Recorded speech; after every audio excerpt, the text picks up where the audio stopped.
یا نسه دیگه اگه چی میکنی. نه بله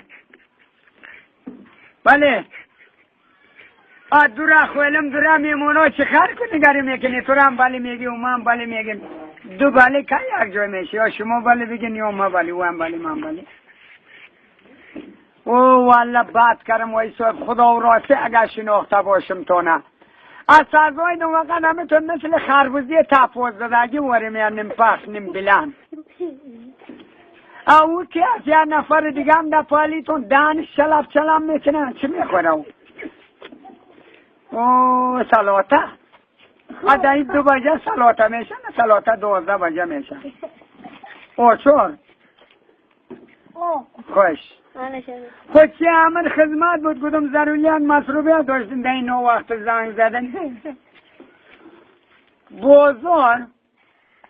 بازار ما مردم داخته 2 وقت بازار دارم وجه بابیم یکی 5 شنبه میشه یکی 2 شنبه من از 5 شنبه بازار ما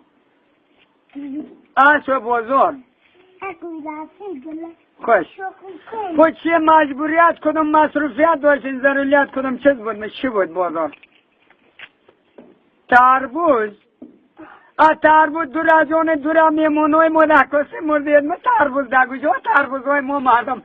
امسال قریب خود ما مردم اتشنگی از چویل هوا شده بدیم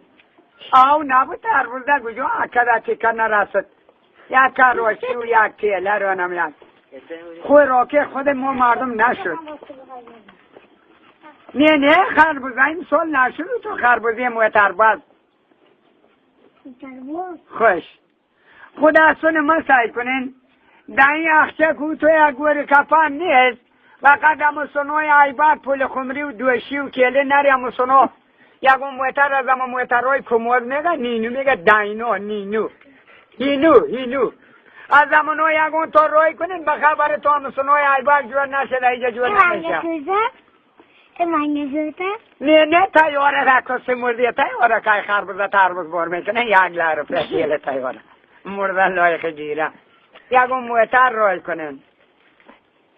نه در قصه مدره ما نواز خدا شکر پایه ما پخته است مدره که ما 3 بیلدینگ 2 کرونو داره در لین بغلان پل خمری میرم یا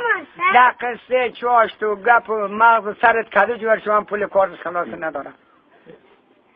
خود سعید اگودم سو مصروفی هم میشی من خودش هم میره در شهر رای دور با من خدا جمله برادر سلام میگه خدا حافظ با من خدا حافظ من دیگه چی میگی؟ خلاص میگی داخته کتی